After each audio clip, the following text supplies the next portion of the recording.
Welcome back, everybody, for another deep dive.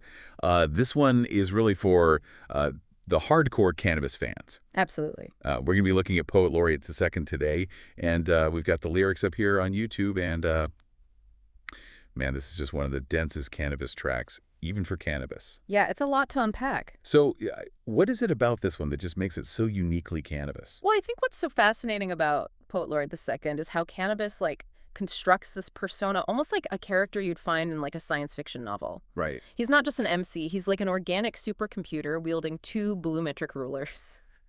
He's obsessed with dissecting language itself. Yeah, you get that image of him just meticulously crafting every rhyme, pushing the boundaries of what's even possible with words. It's not even just about flow at a certain point. It's Yeah. precision. It's like a mathematical equation. Exactly. And that persona, that analytical wordsmith, I mean, it's not new for Canibus. It's something that's been consistent throughout his career, from the battle rap days to his more introspective tracks. But in Poet Laureate II, it feels heightened, almost exaggerated. Yeah, and then there's that other layer too, this recurring theme of being misunderstood, underappreciated. He talks about the art galleries hated him, the illest alive, but nobody would face it. It's this awareness of his own complexity and how it might alienate a more mainstream audience. What's interesting is how he frames that lack of recognition. Yeah. There's no bitterness, there's no resentment. Instead, there's this defiance, this confidence in his own vision. It's like he's not seeking validation. He's setting the bar for what lyrical innovation can be. Yeah.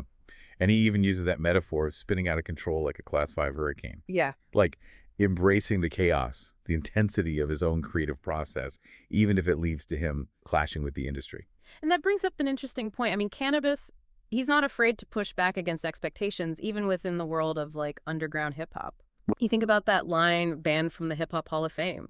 It's this jab at the establishment, a refusal to conform to what's considered acceptable or marketable. It's like he's almost like a lone wolf operating on his own terms. And that independence is reflected in the lyrics themselves, too, just the references he throws out there. The Sloan Digital Sky Survey, David Hume's philosophy, MS-DOS archives. Right. It's this wild mix of highbrow and obscure. It's like he's pulling inspiration from every corner of his mind, weaving together these seemingly disparate threads into a tapestry that's as complex as it is fascinating. Yeah.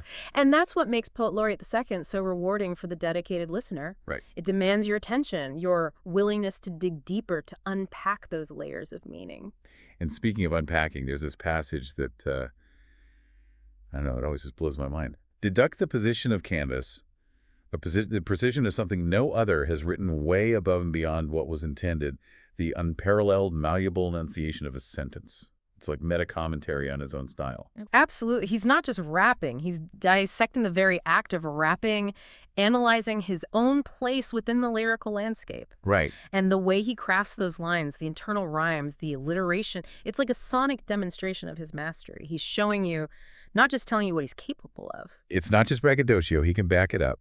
But I am curious, with all that complexity, do you ever think there's a risk of losing the emotional core of the music? Does it ever become too cerebral, too focused on technical skill? That's a great question, and it's something I grappled with when I first started listening to Canibus. Okay. But I think what makes him truly special is that even amidst all the intricate wordplay, there's a vulnerability, a rawness that shines through. Take, for example, the lines about public humiliation was the worst pain, and how he fought to regain control of the plane, but went up in a ball of flames. Yeah, it's like you get a glimpse behind the curtain, seeing the human being beneath that organic supercomputer persona. Exactly. Like he's grappling with real emotions, real struggles, but doing it in a way that's uniquely Canibus. And that's where his true genius lies. He's able to weave together complex concepts, technical skill, and emotional depth in a way that few other artists can even attempt. Okay, so we've established that Canibus is a master of lyrical complexity. He's pushing boundaries. He's not afraid to be different. But let's actually zoom in on some specific examples from the lyrics of Poet Laureate II to really understand what sets him apart. So let's dive into that verse you mentioned earlier, the one about the position of Canibus. What's so striking about those lines is how he layers these multiple meanings on top of each other. Like he's literally dissecting his own place in hip hop using the surgical language to deduct precision. Yeah, like he's performing an autopsy on the concept of lyricism itself. Right, and he's not just claiming superiority, he's breaking down why his style is so unique. Right, the precision of something no other has written. Like, that's a bold statement. It is, but then he backs it up with the way he crafts the verse itself. And there's that self-awareness too. He knows his style is above and beyond what was intended, meaning he's consciously pushing the boundaries of conventional rap. But then he throws in the unparalleled, malleable enunciation of a sentence, highlighting the sonic aspect. It's not just about dense vocabulary. It's about how he manipulates sound flow rhythm. Yeah, that word malleable is key, right? Absolutely. It suggests this ability to bend language to his will, to like Yeah. reshape it into something entirely new. Right. And it makes me think about his use of scientific references too. It's not just about showing off knowledge. It's about finding new ways to express complex ideas to challenge the listener's perception. Exactly. Take the Sloan Digital Sky Survey reference, for Yeah. example. On the surface, it might seem like a random flex, but if you think about what that survey represents, mapping millions of galaxies, this vast unknowable universe, it mirrors Canibus's own lyrical ambitions. Right. He's trying to chart new territory to expand the very scope of what hip-hop can encompass. And then there's that line about academic phonetics render critics tongue-tied. It's almost like he's anticipating the criticism, Yeah. the accusations being too dense, too difficult, Right. but he's turning it back on the critics, like suggesting their inability to grasp his complexity is their own shortcoming.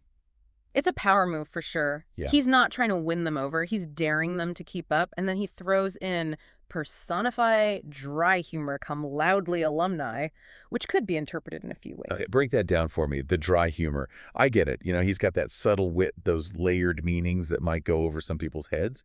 But the alumni part, I think it's a nod to those who get it, the dedicated listeners who've been following his evolution since the early days.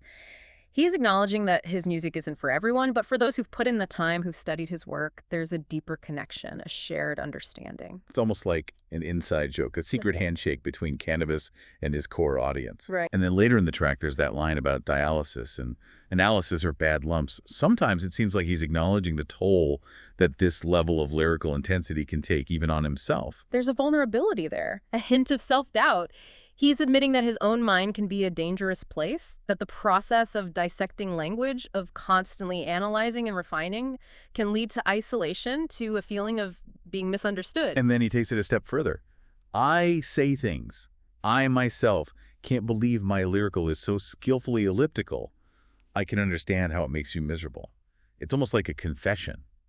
A glimpse into the mind of an artist who's struggling to control his own creative impulses. It's like he's saying, look, I'm not always in control of where these words are coming from. I'm just a conduit, a vessel for something larger than myself, and that elliptical reference is perfect. Yeah. His lyrics aren't always straightforward. They require you to fill in the gaps, to connect the dots. It's almost like he's inviting the listener to become a co-creator, to participate in the process of unpacking the meaning. And that brings us to another key theme in Poet Laureate II, this idea of legacy, of artistic impact beyond mainstream recognition. Right, and this is where the Moore's Law reference comes in. He's essentially saying that his lyrical evolution will continue, that his work will stand the test of time, even if it's not fully appreciated in the present moment. Yeah, he's playing the long game. He knows his impact might not be immediate, but he's confident that future generations will recognize his contributions to hip-hop, to the art of lyricism. It's like he's planting a seed knowing that it might take years, even decades, for it to fully blossom, and in a genre that often celebrates the here and now, that kind of long-term vision is rare. Okay, we've covered a lot of ground, from Canibus's complex persona to his use of scientific imagery, his emotional depth, his legacy. But there's still one question I keep coming back to. Why does he do it? Why push the boundaries of language to this extreme? Is it purely about intellectual exercise, or is there something deeper at play? I think it goes beyond just intellectual exercise. There's a spiritual element to Canibus's work, a search for meaning, for transcendence. Remember that line, 48 orders of mechanical laws and rays of creation enhance the cadence of my bars. It's almost like he's tapping into a higher power, drawing inspiration from the very fabric of the universe. And it connects back to that idea of him being a visionary, someone who sees the world differently. Exactly. He's not just rapping about what he sees. He's trying to articulate a different way of seeing, a different way of being. And that can be unsettling, even alienating for those who aren't ready for it. And it goes back to that line we discussed earlier, Canibus, Why don't you speak to me? Yo, I meant it when I said, no one can shine on a song that features me. Yeah. It's like he's acknowledging that his brilliance can be intimidating, that he can overshadow even the most talented collaborators. There's a sense of isolation there, of being on a different wavelength. And it's not just about ego, it's about the inherent challenge of communicating complex ideas in a genre that often prioritizes simplicity and accessibility. So in a way, Canibus is a victim of his own genius. He's so far ahead of the curve that the mainstream can't even catch a glimpse of what he's doing. But does that mean his impact is limited? Or will his influence eventually trickle down, shaping future generations of lyricists? I think his influence is already being felt, even if it's not always acknowledged. There's a whole generation of underground rappers who are pushing lyrical boundaries, experimenting with complex rhyme schemes and unconventional subject matter. Right. And while they might not cite Canibus directly, his DNA is there. It's like he's planted a seed that's slowly but surely taking root, growing into something new and unexpected. Yeah. And that brings us back to the question of legacy. Will Canibus eventually get the widespread recognition he deserves? Or is his music destined to remain a cult classic, appreciated by a select few? It's hard to say. The music industry is fickle and trends come and go. Yeah. But I think Canibus's work has a timeless quality to it, a depth that transcends any particular era or style. And as long as there are listeners who crave substance, who are willing to challenge themselves intellectually and emotionally, Canibus will have an audience. So maybe it's not about achieving mainstream success on the industry's terms.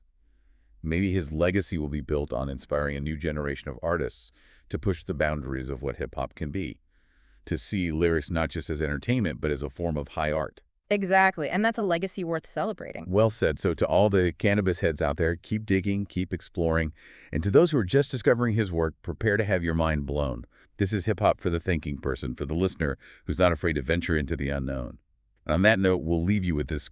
Go back, listen to Poet Laureate II again, and tell us what you discover. We guarantee you'll find something new with each listen. Until next time, stay curious.